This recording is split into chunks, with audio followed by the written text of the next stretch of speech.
Assim diz a palavra de Deus. Antes de formá-lo no ventre, eu o escolhi. Antes de você nascer, eu o separei e o designei profeta às nações. Então eu disse: Ah, soberano Senhor, eu não sei falar, pois ainda sou muito jovem. O Senhor, porém, me disse: Não diga que é muito jovem. A todos a quem eu o enviar, você irá, e dirá tudo o que eu ordenar a você. Tomai vossos assentos. Deus chama Jeremias em meio ao caos. Os primeiros capítulos do livro de Jeremias, nós iremos perceber o momento em que Judá estava passando, em que o povo havia se afastado dos caminhos do Senhor, em troca de deuses pagãos. E isso acontece porque Judá foi governada por 2 reis que promoveram idolatria a outros ídolos. A Bíblia nos mostra que ao trocar o Deus que os guiava por coluna de fogo, ao trocar o Deus que os fez passar o mar vermelho aos pés secos, ao trocar o Deus que fazia maná cair do céu para os alimentar por ídolos de pedra e madeira, Judá se afastou dos caminhos para o que o Senhor a chamou. E Judá ainda tinha os rituais, Judá ainda tinha os sacerdotes, Judá ainda tinha os levitas, Judá ainda tinha o templo de Salomão. Mas qual era o sentido de ter o templo se eles não adoravam o Deus do templo? Isso vale para todos nós. Qual é o sentido de cantarmos sobre missões se nós não falamos de Jesus para ninguém? Qual é o sentido de conhecermos dezenas de versículos se nós não cumprimos o mandamento de Jesus: ide por todo mundo, pregai o Evangelho? E é nesse cenário, no cenário do caos, no cenário da idolatria, no cenário da imoralidade, que o Senhor diz a Jeremias: antes de te formar, eu o escolhi. Antes de você nascer, você foi separado e designado. O Senhor te trouxe aqui nessa noite para te dizer: não espere o cenário perfeito. Não espere o cenário perfeito para pregar o Evangelho, pois assim como Jeremias, nós fomos designados a ser voz do Senhor no meio do caos. Assim como Jeremias, nós fomos designados ao ide no meio da imoralidade. Assim como Jeremias, nós fomos designados ao ide em ambientes que talvez estejam afastados do caminho do Senhor, em ambientes que talvez, assim como nós, não são perfeitos. Jovem, é na moralidade que você será convocado para cumprir o ID. Jovem, é no ambiente comum, é no dia a dia. Não espere o dia perfeito, não espere a hora perfeita, não espere ser perfeito para pregar o Evangelho. Jeremias também não era perfeito. Jeremias disse: eu não sei falar, pois eu sou muito jovem. Daí o Senhor responde: não diga que é muito jovem. A todos a quem eu o enviar, você irá. Não tenha medo, pois eu estou com você. É aqui que entra o plano de Deus para nossas vidas. Deus não disse a Jeremias: Jeremias, você vai ir bem. Jeremias, você será aceito pela sociedade. Jeremias, as pessoas vão gostar da sua mensagem. Deus disse a Jeremias: Jeremias, eu estarei com você em meio às dificuldades. Eu estarei com você, não importa a batalha. A minha presença é suficiente. E a presença de Deus é mais que suficiente do que qualquer sucesso. A presença de Deus é mais que suficiente de qualquer provação, a aprovação humana. Existe algo curioso em Deus. Deus não necessariamente chama os capacitados. Ele capacita aquele que é chamado. Deus não procura a perfeição. Deus procura a sua disposição. Deus não quer uma geração performática. Ele quer uma geração disponível. Ele os usa tanto os improváveis quanto os capacitados, desde que esteja disponíveis. Jeremias era muito jovem, era apenas um menino. De acordo com ele, não sabia falar, mas foi disponível e foi profeta em Judá. Moisés, provavelmente, Moisés tinha grande conhecimento. Moisés deveria ser capacitado, foi criado entre os egípcios. Mas a Bíblia e estudiosos revelam que Moisés era gago. E mesmo assim, Moisés foi um instrumento para libertar aquele povo da escravidão. Davi era pequeno, mas enfrentou gigantes. Ele não precisa que você saiba todas as coisas. Ele precisa que você seja disponível para pregar o que você sabe. Mas Samuel, esse é o problema. Eu não sei de nada, eu só sei que nada sei. Eu tenho certeza que você sabe que Deus enviou o seu único filho para que todo aquele que nele crer não pereça, mas tenha vida eterna. Você não sabe tudo sobre a Bíblia, nem eu. Mas o que você sabe é que Jesus é suficiente. Você sabe o que Jesus fez por mim. Você sabe o que Jesus fez por você. Isso já é mais que suficiente para começar. Você não precisa ter um sermão completo na sua mente. Você não precisa ser um teólogo. Talvez você diga: eu não sei pregar. Então deixa eu te mostrar alguém que também não tinha formação bíblica, formação teóloga. Queridos, no Evangelho de João, no capítulo 9, a Bíblia narra uma história em que havia um cego. E esse cego, ele foi curado por Jesus num dia de sábado. E os fariseus, olhando o que estava acontecendo, não gostaram, porque era sábado. E quando os fariseus ficaram sabendo, eles perseguiram aquele cego com perguntas difíceis. E aquele cego, ele não respondeu com o sermão completo em sua mente. Ele não respondeu com dezenas de versículos. Aquele cego apenas disse: uma coisa eu sei, eu era cego, mas agora eu vejo. O que nós precisamos é de experiência. O que nós precisamos é de ajoelhar os nossos joelhos no chão e orar e pedir: Senhor, eu vou ler a palavra, mas eu também quero experiência. Aquele cego pregou.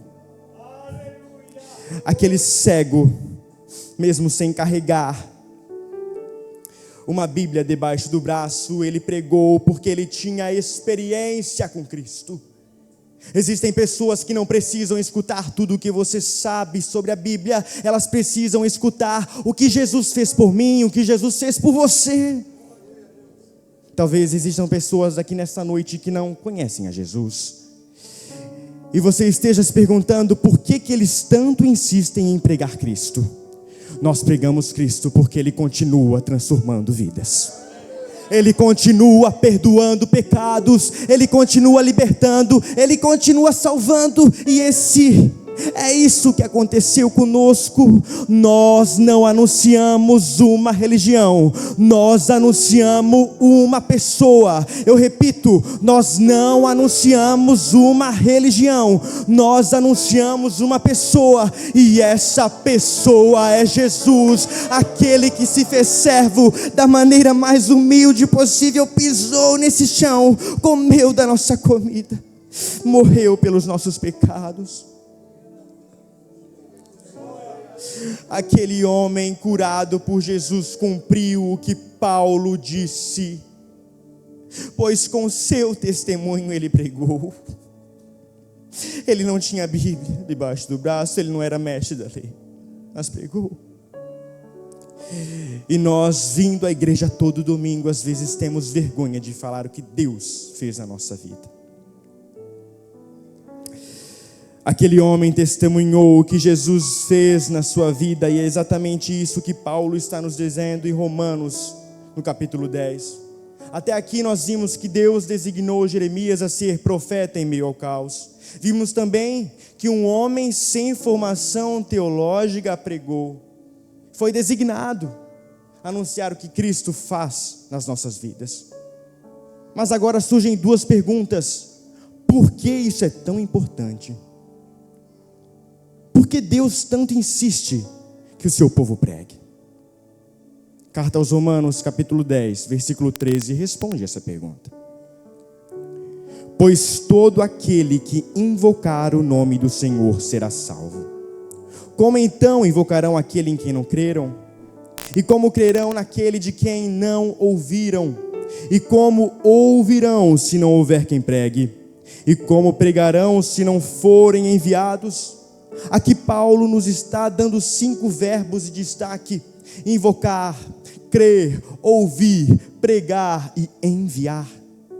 Ele está nos mostrando uma linha perfeita através do plano da salvação à humanidade. Invocar. Para que haja uma invocação é necessário crer. Para que as pessoas possam crer é necessário ouvir. Para que as pessoas possam ouvir é necessário pregar. Mas para que as pessoas possam pregar, precisamos enviar. Nessa passagem, Paulo nos dá uma missão. Devemos enviar para que pessoas possam pregar. Devemos pregar para que pessoas possam crer. Devemos crer para ser salvos e podemos invocar o nome do Senhor. A pergunta que Paulo faz aos romanos é direta: como ouvirão se não há quem pregue? E a resposta é simples: não podem. Se as pessoas não ouvem o evangelho, elas não creem. Se ninguém pregar, elas não podem crer, e se elas não crerem, elas não invocam o nome do Senhor. E se elas não invocar o nome do Senhor, elas não são salvas. Como é que a sua família vai crer se você não prega para ela? Como que os seus filhos vão crer se você não prega para eles? Estamos na época da Copa do Mundo, e não há problema em você ver o jogo do Brasil com a sua família, não existe problema nenhum. Mas a gente está lembrando de reunir a família para ver o jogo da Copa, mas estamos esquecendo de reunir a família para falar do Evangelho. Nós estamos esquecendo daquilo que Paulo ordenou: pregue o Evangelho. Pai, mãe, não terceirize o Evangelho que deve ser pregado ao seu filho.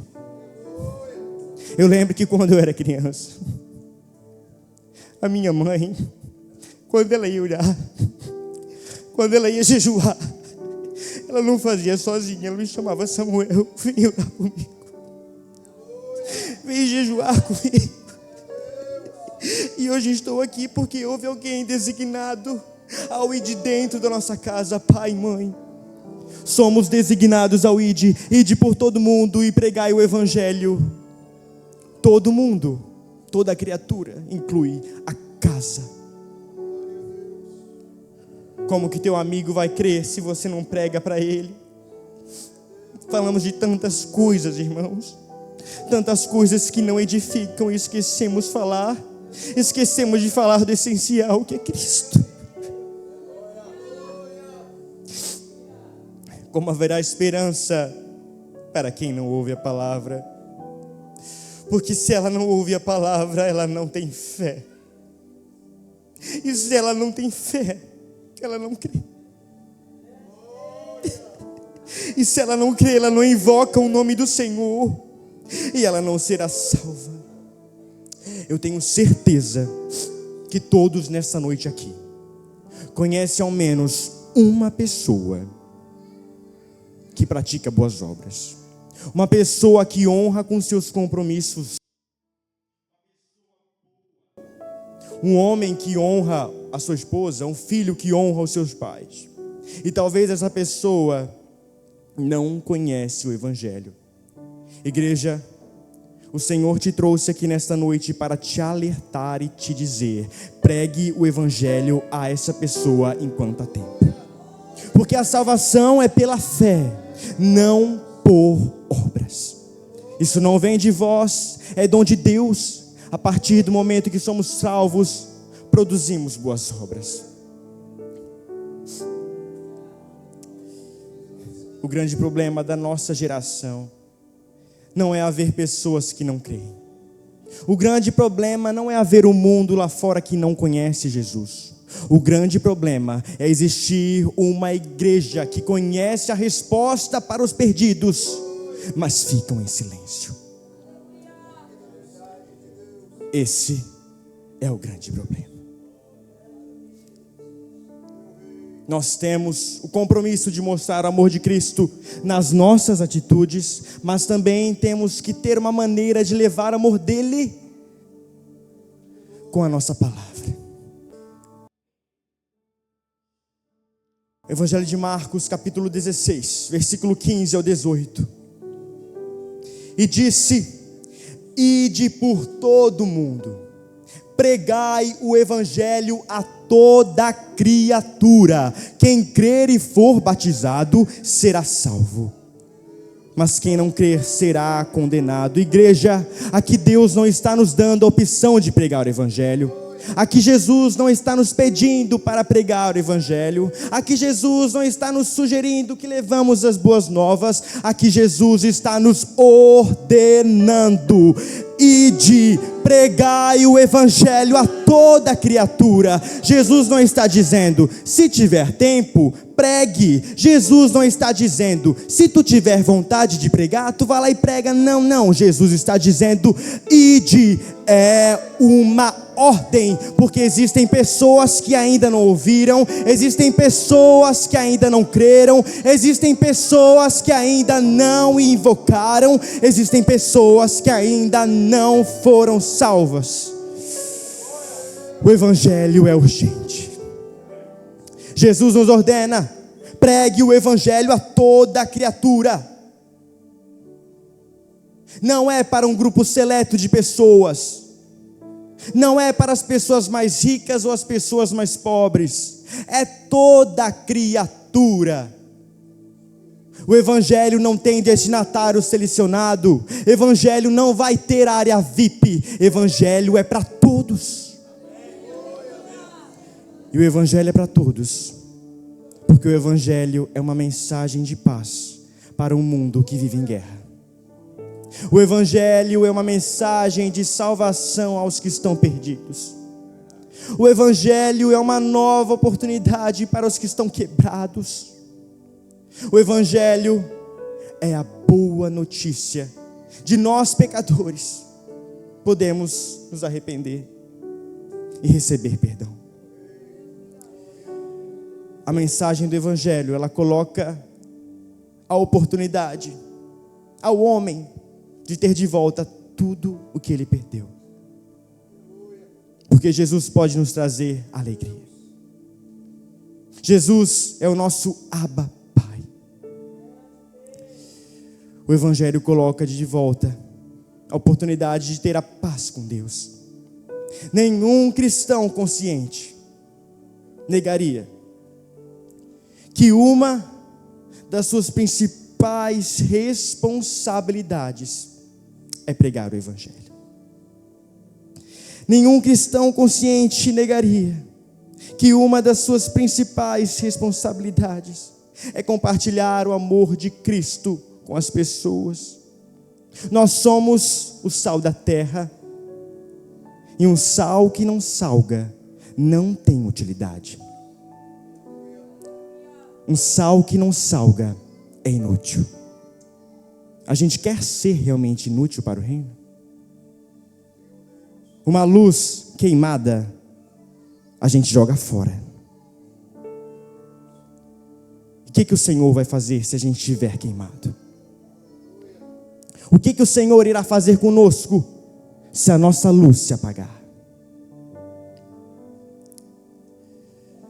Devemos seguir as ordens de Cristo, inclusive a de pregar o Evangelho a toda criatura. É a nossa maior função.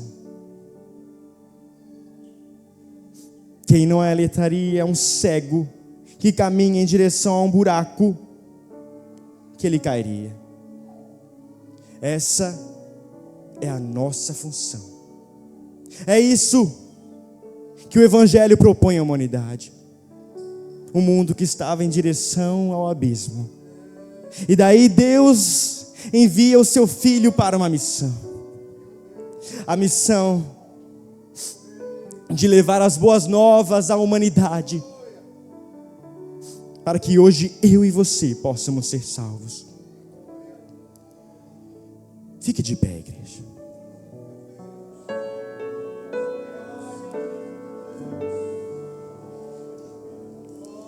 O Senhor está despertando os chamados aqui nesta noite, designados ao ide. O Senhor está derramando despertamento espiritual sobre a sua igreja, para pregar o Evangelho com autoridade, não somente nos lugares distantes, mas a começar dentro da sua casa, a começar dentro da sua empresa, da sua universidade, da sua faculdade. Não há mais tempo. Precisamos cumprir o ide de Cristo, pois cada um de nós foi designado. Pare de colocar desculpas. Pare de adiar o plano de Deus sobre a sua vida, porque o ide não é para quando você estiver pronto. O ide não é para 1, 2, 3 anos. O ide é agora. O ide começa hoje. O Senhor não quer amanhã. O Senhor quer hoje.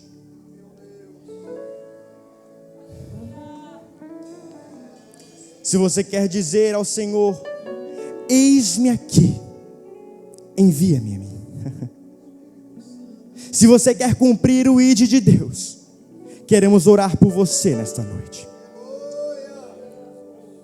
Jeremias disse: eu sou jovem. Moisés era gago, mas nenhum desses dois foi impedido por Deus, porque Deus não está procurando o mais capaz. Deus está procurando você. Deus está procurando você que quer dizer: eis-me aqui. O mesmo Deus que disse a Jeremias: eu te designei, está nos dizendo essa noite: eu vos enviarei. Queremos orar por você.